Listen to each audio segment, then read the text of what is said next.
Hello everybody and welcome to another art session. Welcome to my channel. I am Debbie. I'm a mixed media artist and basically I like to paint with just about everything I can get my hands on. And to that end, I want to have a look today at some distress products from Ranger and see if I can make my sort of art with products that aren't technically art products. They're more in the craft realm, and do they cross over and that sort of thing. Before I get started, don't forget to leave me a like and a comment and subscribe. And if you like what you see today and like my style, consider joining my Patreon, which has all the information for that is in the link below, in the description box, below. And yeah, you can find your way there, and I would love to see you and have you as part of the family. That would be very nice. Yes, I'm on a self-imposed buying ban this year because I'm ridiculous. I have spent hundreds in art products over my time, in fact, just last year. And I've told myself, no, you're not getting any more. You're going to have a look and see what's in your desk and use some of it, because apparently buying art products and using them are two separate hobbies. So I love these. These are from my card making, and I love to make handmade cards, and Tim Holtz Distress products by Ranger are my absolute favourite for that. They're extremely high quality and he puts a lot of thought into what he does. And that includes the colour development. The colours that he comes up with are spot on. He hits it pretty much every time. There's only been a couple of colours that I haven't bought, trust me. So I chose two products, and those two products are the Distress crayons, and they are a water-soluble crayon, quite similar, I think, if I had to choose, to Caran d'Ache Neo colours. This is just the orange tin, like I said, I'm ridiculous. These are Neo Color 2. They're a wax crayon and they're water soluble, which just doesn't go together in my scientific brain, but there you go, they've managed it. These are quite similar, and I quite like to use these. They're very nice, they're very creamy, very lipsticky, but they wash out with water as well and give you some nice effects. This one here, these are the refill packs. They've got an eyedropper and so forth, so everything you would need. These are the refill inks for the stamp pads that Tim Holtz puts out, and they're fabulous. They are a dye-based ink, so therefore, like all dye-based inks, they are fugitive. So don't use these sorts of things to put on your wall, and that'll be your masterpiece, the one that doesn't last and you can't use. That's when you get it really right, in my experience. However, it's worth pointing out here, the next question might possibly be, well, why are we bothering with this at all then? Just because you've got some, we're not going to rush out and buy something that doesn't last. No, this is all about having a look at what you've got. And you may have some of these and think, well, are they art things? No, I probably won't use them. They are and they aren't. They're dye-based inks, so they're no different to a lot of the fountain pen inks. They're fugitive as well. A lot of the art store staple inks are not going to last, and outside your sketchbook, you're not advised to use them. So in that way, there's no difference. However, the price is a lot different. Okay, for this, what have we got here? 0.5 of a fluid ounce, so 14 mil in new money. This costs about €4, whereas some of those inks that are also fugitive can cost up to 20. I don't know the different sizes. Everything's in a different size bottle, so it doesn't sort of bear thinking about here. However, comparative amounts, these come in quite cheaply. Now, like I said, I'm not suggesting you go out and get a whole lot of these. These are just if you happen to have them. And I know that a lot of my watchers do art and crafts, so they're doing cards as well. So you may have some of these. And I just thought, it's a bit interesting if we try something very different, and what can we actually come up with. So I've got a whole, sorry about that, right in your face there. I've got a whole basket of these. They tend to come in sets of 6, And when they're cheap, I buy them because I quite like them, like I said, for my card making. But they're also quite nice to use in a landscape. Now, in typical TV fashion, here is one I did earlier, using these products and these actual colours. This is my colour palette that I absolutely adore. I love these really deep greens. I like this sky that's not too bright blue, and I like the way I can layer over these, and it's perfect for this time of year too. However, I've got trust issues with it, so I fixed this after it was finished, and that doesn't mean I can re-wet it or put it up where the light's going to get it. It just means it's not going to smudge when I go to the next page and do something else. What I particularly like about it is this very fuzzy smudged effect that I managed to get by accident. I'm hoping you can see that. There's a bit of, because I've fixed it, there'll be a little bit of shine on the paper, as you can see. Yeah, it's sort of smudgy. Excuse me. That happened by accident when I tried to repair a mistake. So I did it right along, because it can work that it looks like the light shining through the leaves.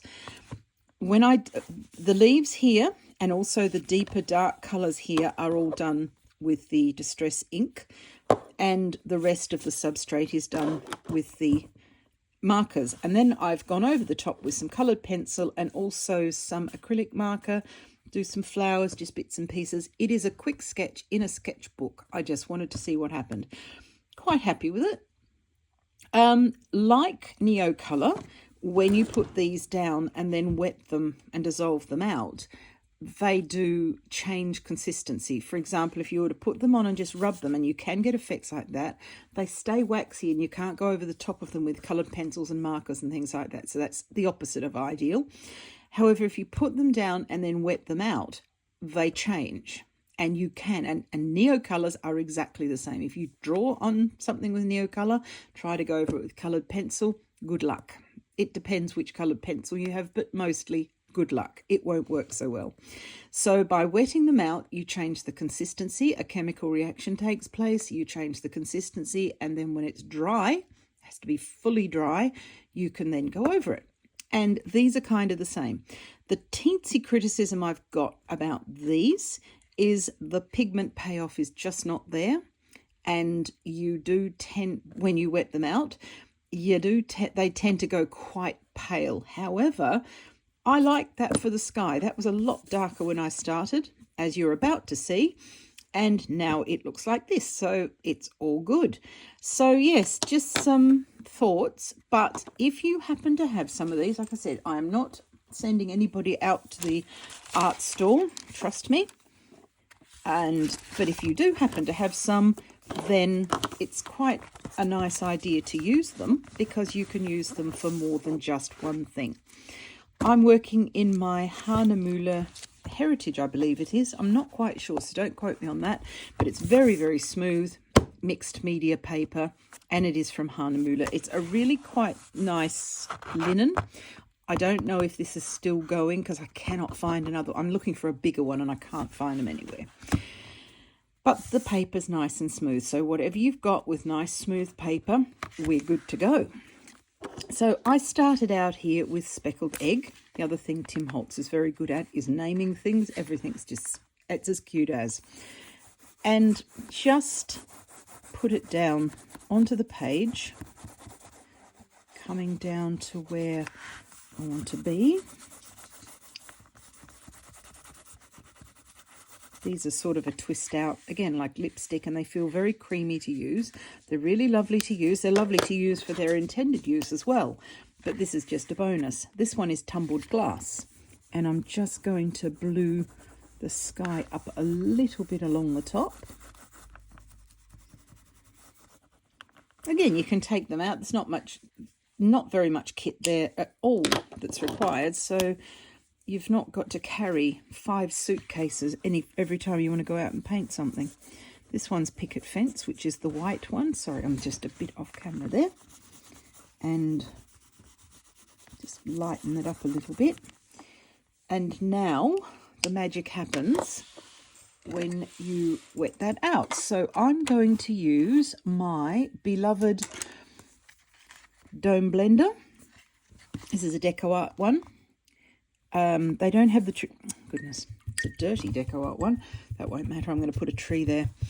They don't have the Traditions brand anymore as far as I can see. Do correct me if I'm wrong, but they do have dome blenders. So just quite dirty, isn't it? I don't care. Don't mind that.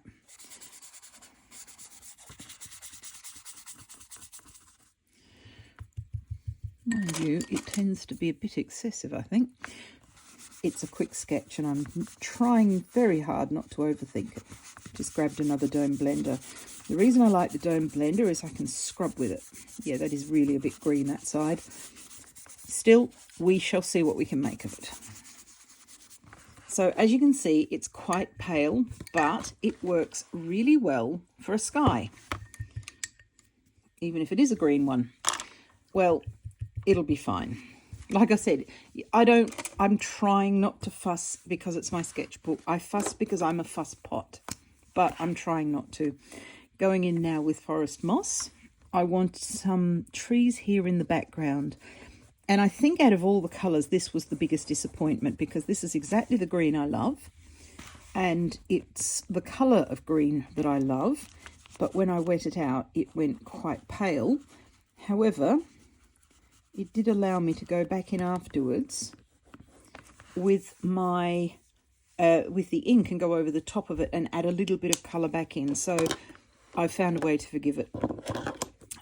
Some walnut stain, because the picture that I have in mind here, which is one I took on my walk the other day, is of a wheat field that's just been cut. I'm in North Germany and in a farming area of a national park, which seems like a lot of contradictions, but trust me, it's true. And in our area here, at the moment, all of the crops are being cut. So we've got this wonderful blonde field and then these deep, deep, dark oak trees in the background because, of course, it's full summer and the oaks are everywhere and they're out in full. So it's just really lovely. And yapping, frayed burlap. This one's tea dye. Like I said, he gets the colours right, does Tim Holtz. They fill the space really quickly as well, and I actually don't mind that this will go a lot lighter. It allows me to build up the colours again. I'm going to just put some green in here. There's going to be a tree, but we've got to sort all this out first. And if you find that you've got something that's a little bit weird because it wasn't what was prescribed, consider fixing it in between coats and leaving time to dry. Yes, I know that takes longer and you don't want to do that if you're painting on plein air. However, it's still a way of getting the job done. So the next thing now is, again, to get a brush that you can scrub with. As you can see, straight off the bat there, it's a lot lighter. And I've lost some of that deep dark colour that I wanted. However, I'll get it back. Now, I'm not, oh gosh, I've gone from right to lefty. I'm right-handed and I keep doing this and then I put my hands in it. Typical. Those of you who have watched this show before, comedy that it can be, will know that I do this. I don't know either, so have been a few theories mooted and they are all valid. Yeah, so just bring up the back here. I've no idea what I started saying then, but it doesn't matter. It probably wasn't important. Get that filled in. Oh, I know what I was going to say. Being a mixed media artist, I will be putting in other media, not just these. So I don't want to be misleading there, but that's sort of what we do. This is just for my substrate. Normally I would use gouache. Gouache is my favourite substrate. Right, so as you can see, we now have a field. A little bit of something happening here, who knows what. Some trees in the background and a green sky, so it's all good. So what I will do here is I would dry this, and I dry this particularly well. It no longer, I'm just using my heat tool that I use for my card making. Again, like I said, I'm not buying another one. This one will do just fine. If you don't have one of these, You probably have a hairdryer. I meant to say, not a hairdresser. You may have one of those as well, but you have probably got a hairdryer. I always dry the back because when you apply water to expensive paper, quite often it will sink in, and you dry the surface and you think, right, well, that's dry, we're good to go, only to find that then the moisture starts coming up again because it's trying to evaporate. The only way it can evaporate is through the surface of your paper. This green sky is somewhat distressing, so I'm going to go back in and see if I can just fix it with a bit more blue. And of course I'll have to carry that over here or else it'll look like I've just fixed that. Like I said, with these you can actually use your finger to blend them out, but they will stay waxy, and I don't want that because then I can't put any layers over the top. Not going to have 100% success with this because this green, hiding the green. It's my own fault for not washing my brush properly, and a lesson for the future. However, I don't hate the colour, and we might still be able to work with it. That's all right. That will be fine. We don't have to worry about that for a minute now because we've got other things to do. And I like a muddy palette. If you've seen any of my other videos, you'll know the state my gouache palette's in. It is a disgrace. But I love it. I use it constantly, and I haven't been known to clean it or do anything. I don't even wash my brush between applications sometimes. This is my Derwent Lightfast Pencil Forest. And by happy accident, see how that is now that it's dry, it goes over the top relatively easy. By happy accident, Forest marries to the Forest Moss Colour Green, which is the green I've used in the Distress Crayon, and I will also be using it in the ink. And they go together perfectly. This sort of was born, this idea, when I watched somebody doing things with ink, and I thought, oh gosh, I need some inks, and I don't have very many. I've got one, I think. So we can call that none. In art terms, having one of something means you've not got any at all. That's how it works.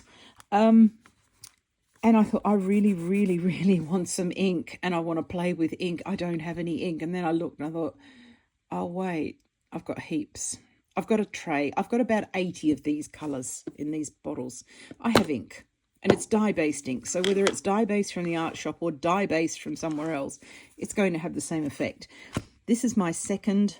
When I paint trees, I've got my normal gouache colours. See other video for that. But I used Forest in Derwent Lightfast. I use Green Ochre in Caran d'Ache Luminance. And then I come in with my Derwent Drawing in Yellow Ochre. And that's what I use most of my trees with, and to paint most of my trees. And I find that gives me that really lovely, rich green with a highlight that looks like the sun is shining through the leaves. So I've started there with some Forest over the top of the moss green substrate. And now I'm going on with Green Ochre. I tend to go off the side here, a bit of the trees, you know, so a little bit up the top there. The reason I do that is because when the sun shines through the leaves, it's going to lighten some of the leaves on the edges, and that's what we're looking at here. So this technique works particularly well and just gives you a tree bank off in the distance. Don't have to do too much to it. You can do as much of it as you want to, but be aware that if you're wanting something to be in the background of your sketch, the more detail you put in it, the more you bring it forward. So if you keep adding detail to everything, you'll just bring it forward. So it's best to do this and then leave it alone. Bit of Yellow Ochre, and this just highlights and smooths, burnishes a little bit what we've done already. It's all for the greater good here. Bit on there. And those three colours then go into creating a tree bank. The only thing I would be tempted to do here, if I wanted to do anything at all, would be maybe to add some trunks. And this thick pencil is not the one to do it with. Let me see, what have I got? Absolutely nothing. So I have no art materials. Maybe I need to, I don't know, make a charity of some sort. This is just too waxy to do it with. But let me just tell you that if you wanted to with other things, you could put some branches in there. Probably don't really want to with this for the simple reason that it's not necessary, and it's not going to be very successful, and you'll bring the tree forward. Right, the next thing, speaking of trees, there is a tree to go here. Let's use the walnut stain just to build ourselves a tree. So that tree might go here, I reckon. Nice thick one. Maybe a bit of a branch out there. Don't want to go too much. I don't need more than that. What I need is now to get this to, yeah, it's not very happy because it's over the top of the other thing. So this may not work at all. You're seeing this here for the first time pretty much. Don't like that at all. It's just too scrubby. So what I'm going to do is I'm going to dry that. And then I'm going to fix it. And then I'm going to use something else.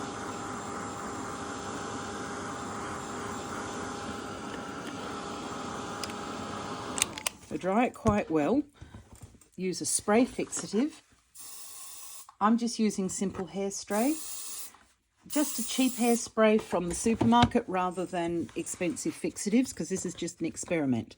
So I shall return when that is perfectly dry. What I've got here is a Liquitex marker, burnt umber, and I'm going to go with this, being very aware it's not going to cover properly. I don't want it to. I'd like it to have a little bit on there, however. This is the trouble when you use weird-ass things. You play stupid games, you win stupid prizes. I just want some texture on there and the shape of a tree that cannot be easily seen through, which I don't think is too much to ask. There we go. A bit on the end there.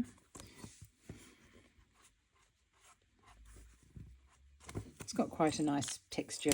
I'm happy with that. That can dry while we fix this other field, as in paint it, not use fixative.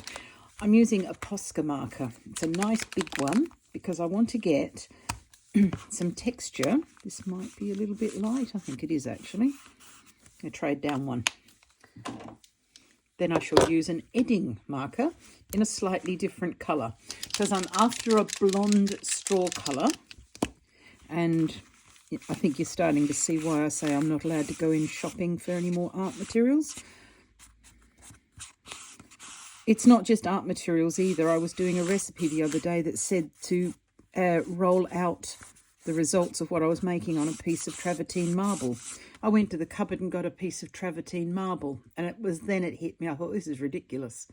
Doesn't matter what they asked for, I've got it in the cupboard. It's great, but, you know, I wonder where all my money's gone. No great mystery to anyone else, I'm pretty sure. Okay, just painting around the tree there, just to keep those lines going. It's only wheat stubble at the moment because it's been cut.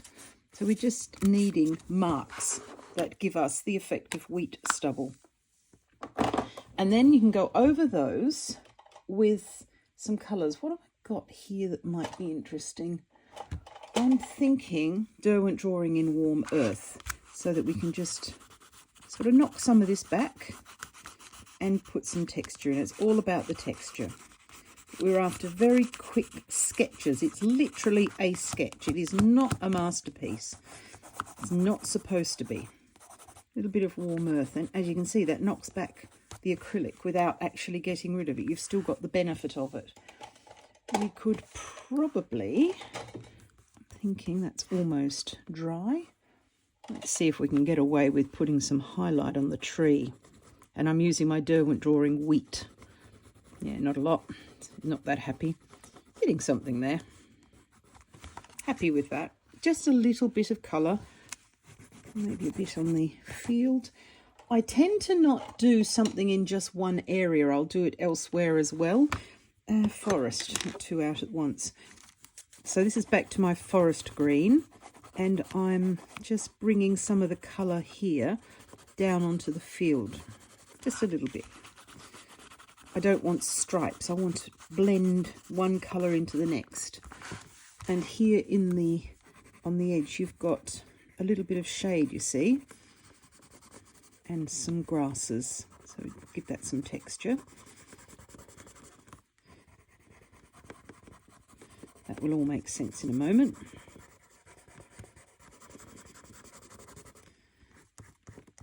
I tend to push the pencil for this bit, just want some random sorts of grass colours, grass blades, you know, blades of grass. I'll get it out in a minute probably. Emphasize those rows of stubble. And that's where I would then bring in these inks. I've got some dark espresso there, so let's add some forest moss to that. And I want to show you how I did that effect with the smudging, and that's where I used the other brush, which I've absolutely lost. That's typical. There it is. So first of all, just going in here. Now this is going to go weird. You'll notice it when you see it. It's gone all funny because of the waxy sort of layer underneath. But it'll come good in a minute. I was horrified when I first saw it. I thought, oh, no, that's just awful. This doesn't work at all. It works. Just dabbing in the leaves and the canopy where I'd like it to go. A bit there, a little bit in front of the tree. And let's just, for fun, scrub some down here as well, because this needs a bit more oomph. It's in the shade of the tree, you see, so we don't want it to be terribly light. You could add some here at the back, being aware that whatever you darken, you bring forward slightly. But just a little bit doesn't matter, doesn't hurt. I don't like to do anything in one part of the picture, as I believe I started saying before. I do it over here, and then I'll do a little bit over here, just to make it match up nicely. And again, cleaning the brush off, coming forward a bit. And that gives the effect of it being quite coherent. I do love this green. I love any dark green, but this one is particularly nice.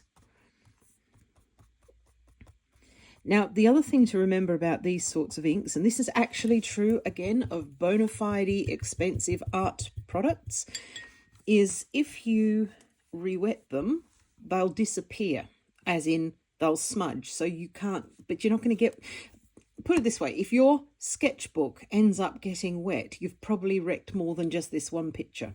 So, you know, there's that to think about. Be careful for that, be aware of it, and it's absolutely fine.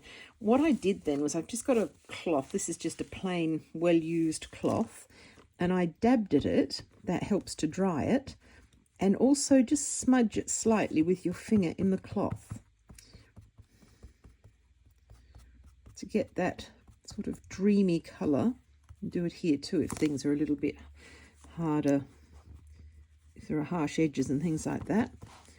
Just give it a bit of a smudge. Actually, some leaves here too, so let's smudge that in anticipation of them. This can go up. I really quite like this softness, a little bit like using pastels. Clean that off, that sort of thing. Make sure it's quite dry before adding the next layer. Dry it. That's the way you can make sure it's quite dry. So I shall dry this, and when it is lovely and dry, I will come back and show you what I did next. The first thing I did next was I got my green ochre pencil and made sure that I haven't obscured too many highlights. I just want the trees to be a bit darker at the bottom because I like these moody colours. If you like brighter colours, then you won't put any dark ones in at all. Also, see if I can use my yellow ochre pencil to just further lighten up the wheat field the way it's supposed to be, really, because it's, like I said, it's that straw colour. It's really a lot of scribbling involved with a picture like this, which means it's very, very accessible. And if you're a beginner, this sort of thing is a really good place to start, because you can get quite a lot done that looks okay. It looks acceptable, and as a beginner, that's important. Before we even, it's okay for people who've been doing things for a long time. You tend to look at something and say, well, that's got to be actually quite good because you've been painting for 40 years. But as a beginner, you don't have to, you get a pass on that as long as it looks believable. Even if it's not going for realistic. I'm not going for anything realistic here. What I'm going for is believable. And that's what you've got to do. And as a beginner, it's unbelievably good when something works out and it looks believable. I'm using the same yellow ochre pencil here. Remember, I started out with forest to get some blades of grass and texture in there. Then, of course, went over it with the ink. Now I'm going over with yellow ochre to put some more texture in and make it interesting. Just grasses, because, like I said, it's coming to that time of the year. Then I swap my brush to a number 4 round brush, which has obviously already got ink in it. Apparently I didn't wash that either, which is not good of me. I know better than that. And then into this green ink and get the leaves to work.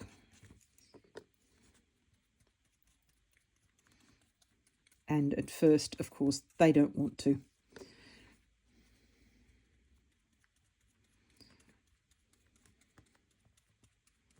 Just making little dabs at the leaves.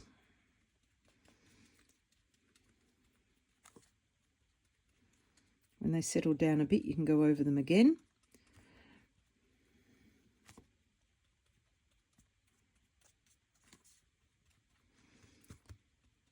And eventually, they'll do what you want them to do, which is nice of them. This gives you a really interesting depth of work, these layers, especially with the waxy finish, which I'm not going to lie, it's not easy to paint over, but it's possible. And it gives it's almost a porcelain look to the work. There. So now we've gone over those smudged bits and created a tree. There are some here as well. You can see the halo around some of the leaves, and going back over them, just give them a little bit of just disturb them a little bit where they've gone waxy, and they'll capitulate, they're fine. I really like this layered, translucent and soft. Soft is the word I'm looking for. I could have gone for that first. I love this soft look that I'm getting from this.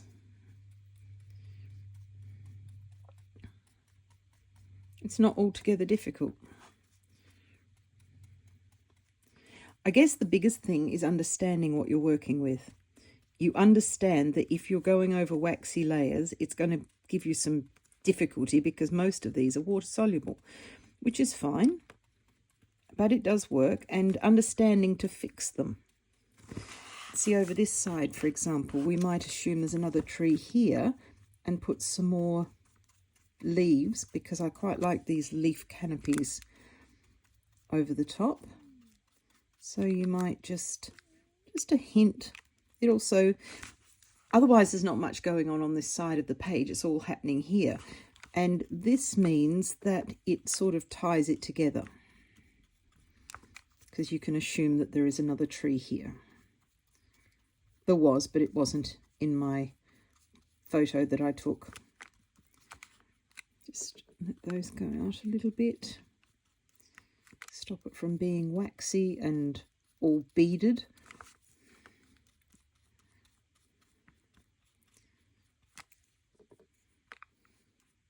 It's also useful if you've made a mark on something, which I almost certainly will. That can be expected.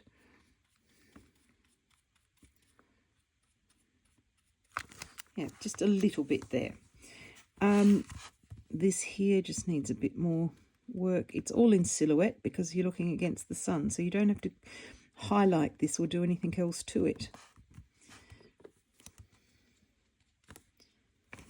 That's really all you need to do there. See, I quite like this here. Sorry about that shine. It's really difficult to photograph, actually. I would then come back in with some more of this, just a little bit more, and further deepen this here. Don't have to use this brush. You could use the other one. You can't scrub with this brush because you'll ruin it. That's what I love about those others. So you can actually get in there, get some of that and scrub it round to where it needs to be. And it deepens that bit. You can scrub on here too.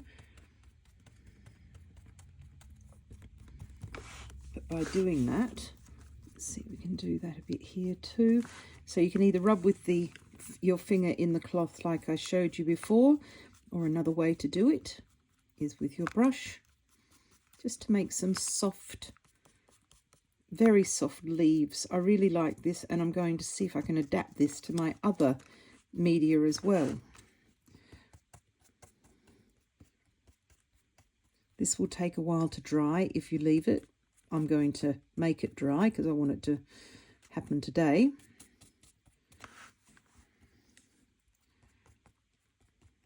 And again, going over it with a brush like this is really good if it's beaded or anything like that. This is going to give me some difficulty here. That's fine. It's just a sketchbook.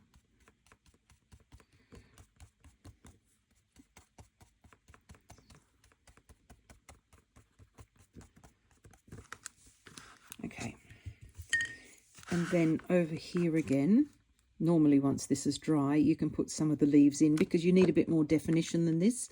If it's too scuffed and soft, your leaves have disappeared altogether. So it's nice to have some of those back in as well. And then you get that effect of having light through them. And that's just a matter of just, as you can see, I'm popping in, I'm making marks that happen to turn out to be leaves. That's what I would do with that. I'd probably leave it mostly alone, actually.